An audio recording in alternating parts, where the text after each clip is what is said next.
Proklamasi kami, bangsa Indonesia, dengan ini menyatakan bentar deh guys, kalian tahu nggak apa itu radio FM? Yuk kita tanya Kak Princess. Teman-teman tahu nggak kotak itu namanya apa? Kotak itu namanya radio. Radio pertama kali ditemukan di Italia oleh Guglielmo Marconi pada tahun 1898. Yang kemudian penggunaan awal siaran komersial radio mulai dilakukan pada tahun 1920-an yang dimanfaatkan untuk mentransmisikan sinyal pada jarak yang sangat jauh. Nah, ada dua jenis gelombang radio, yaitu AM dan FM. AM yaitu amplitude modulation atau modulasi amplitudo berada dalam rentang frekuensi 535 sampai 1605 kHz. Frekuensi pembawanya 540 hingga 900 kHz ditetapkan pada interval 10 kHz. Sedangkan radio FM atau frequency modulation atau modulasi frekuensi, pita radionya adalah 88 hingga 108 MHz antara saluran televisi VHF 6 dan 7. Stasiun FM diberi frekuensi pusat pada pemisahan 200 kHz mulai dari 88,1 MHz untuk maksimum 100 stasiun. Stasiun-stasiun FM ini memiliki deviasi maksimum 75 kHz dari frekuensi tengah yang menyisakan band penjaga atas dan bawah 25 kHz untuk meminimalkan interaksi dengan pita frekuensi yang berdekatan. Sederhananya, dalam penyiaran AM, amplitudo gelombang pembawa dimodulasi untuk menyajikan suara asli. Dalam penyiaran FM, frekuensi gelombang pembawa dimodulasi untuk menyajikan suara. Penerima radio mengekstrak suara program asli dari sinyal radio termodulasi dan memproduksi suara dalam pengeras suara. Sinyal FM memiliki keunggulan besar dibandingkan sinyal AM. Kedua sinyal rentan terhadap sedikit perubahan amplitudo. Dengan siaran AM, perubahan ini menghasilkan statis. Dengan siaran FM, sedikit perubahan amplitudo tidak masalah. Karena sinyal audio disampaikan melalui perubahan frekuensi, penerima FM dapat mengabaikan perubahan amplitudo.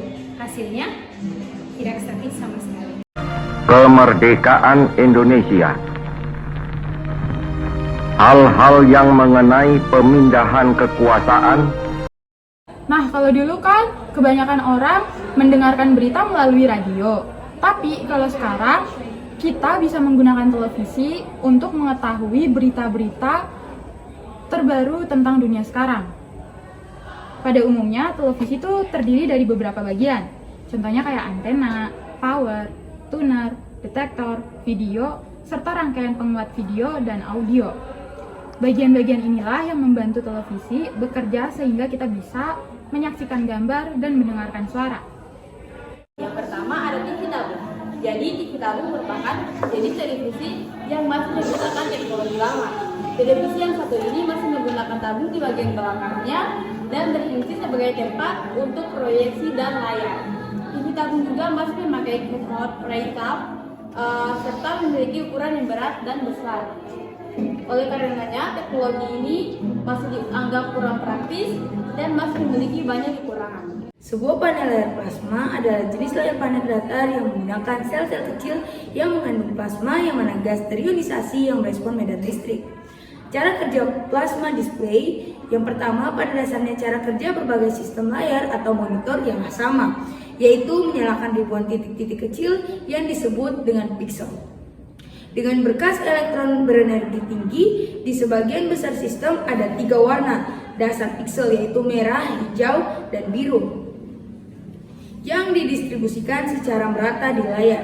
Dengan menggabungkan warna-warna ini dalam proporsi yang berbeda, monitor dapat menghasilkan seluruh spektrum warna. Plasma display atau tampilan plasma pada dasarnya menggunakan sifat plasma sebagai sumber cahaya. Plasma dibuat dengan memberi energi pada gas. Gas ini menciptakan ketidakseimbangan muatan dan secara efektif mengionisasi gas yang mana menempatkannya dalam keadaan plasma. Plasma sangat konduktif dengan adanya medan elektromagnetik.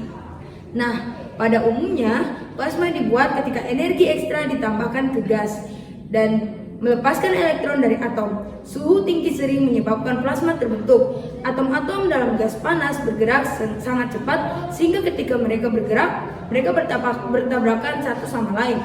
Mereka terkadang menjatuhkan elektron foton energi tinggi dari sinar gamma atau sinar X atau radiasi ultraviolet juga mendapat membuat plasma dengan menjatuhkan elektron dari atomnya. Listrik tegangan tinggi juga dapat membuat plasma. Selanjutnya adalah TV LCD. TV LCD sebetulnya bukan barang baru bagi kita. LCD pertama kali diuji coba di laboratorium perusahaan elektronik RCA di Amerika Serikat oleh George Heilmeyer pada tahun 1968. LCD ini biasanya digunakan untuk mendisplay audio visual. LCD sekarang diaplikasikan tidak hanya di TV, melainkan juga bisa di beberapa pengganti, misalnya ponsel dan kamera digital. Mengaplikasikan LCD itu dengan melakukan mode reflektif dan transmit. Metode reflektif itu biasanya ada pada arloji dan kalkulator. Sedangkan pada transmittif itu display LCD pada barang-barang ini tidak membutuhkan daya konsumsi energi yang tinggi sehingga tidak memboroskan baterai. Dalam layar LCD ini dibagi 3 warna utama, yakni dalam filter, yaitu merah, hijau, dan biru. Cara kerja LCD. Prinsip kerja LCD adalah dengan memancarkan sinar yang terang ke panel 3 LCD. Panel LCD ini yang kemudian menggunakan beberapa gambar atau bergerak dan memproyeksikan gambar melalui lensa pembesar ke kaca yang dapat merefleksikan gambar tersebut di layar televisi. Lanjut, berikutnya tuh ada TV LED. TV LED sendiri adalah televisi yang menggunakan teknologi diode seperti ini. Nah, diode ini dapat memancarkan cahaya pada saat mendapat arus bias maju atau forward bias, yang artinya LED akan memancarkan cahaya apabila diberikan tegangan listrik dengan konfigurasi forward bias. LED dibuat agar lebih efisien jika mengeluarkan cahaya. Untuk mendapatkan emisi cahaya pada semikonduktor, doping yang dipakai adalah gallium, arsenik, dan fosforus. Jenis doping yang berbeda menghasilkan warna cahaya yang berbeda pula. Pada saat ini, warna-warna cahaya LED yang banyak adalah warna merah, kuning, dan juga hijau. LED yang berwarna biru sangat langka untuk ditemukan. Sebetulnya, LED TV adalah pengembangan dari teknologi LCD TV, yang mana jenis TV LED menggunakan teknologi LED backlight untuk mengganti cahaya fluorescent. Teknologi yang sama ini digunakan untuk LCD TV.